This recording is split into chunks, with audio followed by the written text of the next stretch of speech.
guest has a smart home solution that is both intuitive to use and easy to install with no impact on home design.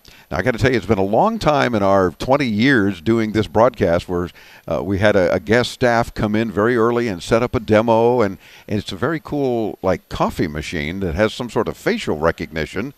And even though I don't drink coffee, it smells good in the broadcast booth right now. But the CEO of digitalSTROM, apparently something to do with all of this, is Martin Vesper. Martin, welcome into Tomorrow. How are you, sir? Yeah, thanks. Great. Glad to have you with us. So you make a coffee machine? Or? No, not at all. Not at all? No, what we do is actually we connect devices. So we connect a coffee machine. The camera you talked about is a Intel RealSense, so we connect that to it. And every light shade, whatever you have in your home.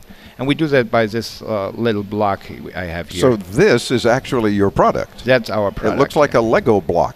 Yeah, it looks like, because we want to make it easy to install. It can do 6 things. It can switch, dim, and measure electricity. There's a computer on board. It can store data and communicates over the power line. So you say there's a computer on board. Is this like a Pi device or something? No, not that powerful. It's smaller. But it can control the lights. It can dim them and everything like that. And you just put it behind your light and your push buttons, and suddenly how things work together is based on software.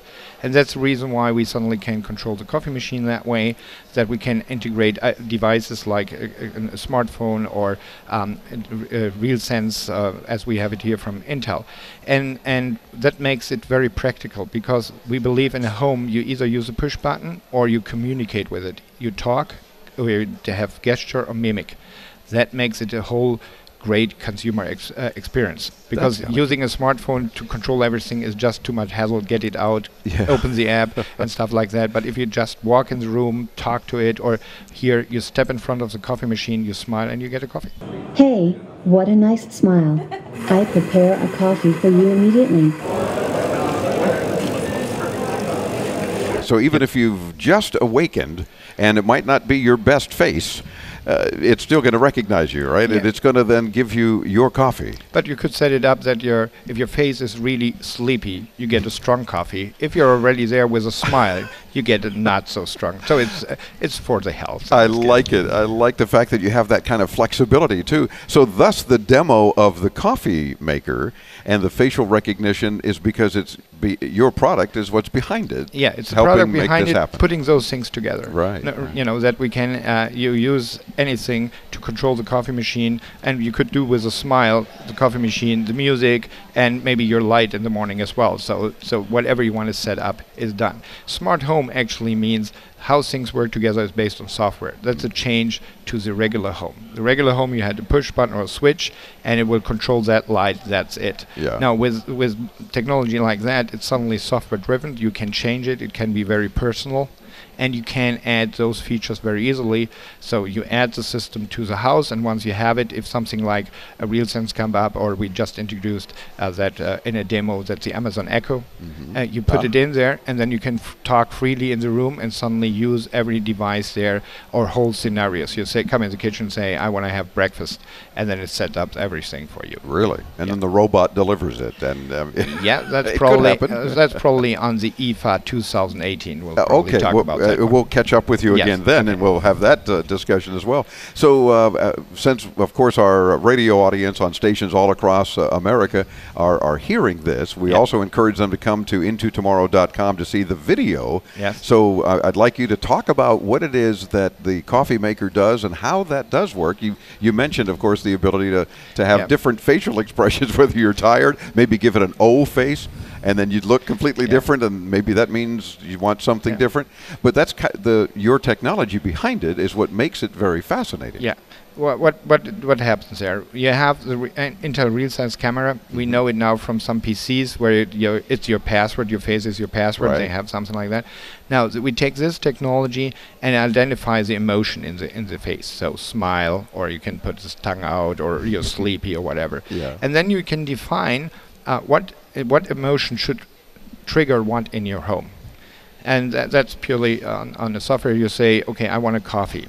And then the system will recognize this, and it knows there's a coffee machine, and communicates to the coffee machine what type of coffee it was. And because it's a computer on here, that can happen. or you want to have the shades open, whatever it is, it's your imagination how things work together, and that's what you set up. But to control it, it's very easy. You walk there, it recognizes your face and does it. So then maybe between your face and a gesture, maybe you're going to raise your arm or something, that's open the shades. Yeah, or however you're setting it up. Yeah, right? we see it more in the kitchen because there you do most of the work, and Yeah. you want to have most of the automation. Like you put your glass below a water tap. The water tap is also electronically controlled. It fills the water. That's something we show here on the booth as well. Gotcha. And it's just that, like we call it James the Invisible Butler. You know, that's how we say our system works. You don't see it. It's because it's hidden in the walls. It looks like a regular home, but you have a butler. You just ask him to do something. He knows a lot about you. He knows your rooms. He maybe knows your preference, what coffee you would like, how Yeah. strong you like to have the coffee. Or like I drink only tea. I don't drink coffee. So you don't drink coffee either. So No. you and I can relate. We're like Yes. the only two on the planet, it seems, Yeah, that it don't looks drink like coffee. that. But I love the smell of it. Yeah. When your staff was setting it up, and it was like, oh my gosh, it smells great. Our broadcast booth was like, everybody was saying, coffee? Yeah. Can I buy some? No, it's a demo. No, but for example, for a tea kettle, I tell just my system what type of tea it wants, and it selects the right temperature. So if I say I want to have a green tea, which is not cooked water, it will select the right temperature and set it up like that. So that's also part of the feasibility abilities of the system. Wow, I can see we've got to have you back on again because there's so much more to talk about, and I'm sure as we head further into tomorrow, you've got many other things that your technology behind these appliances and other electronics are making life much easier for a lot of folks. Yep. So I appreciate you spending a few minutes with us here in the broadcast booth. And again, we're shooting a lot of videos, so be sure and come and look at Martin's interview at intotomorrow.com, and you'll see, for example, this great demo with the facial recognition and the coffee machine. And good luck with you with your continued Thank you very success, much. especially here at IFA, what you're showing. Have an exciting time. Thanks, Dave, for having us here. It's our pleasure. We're back with more Into Tomorrow from Berlin, Germany, and IFA, the 2015 edition on the Advanced Media Network.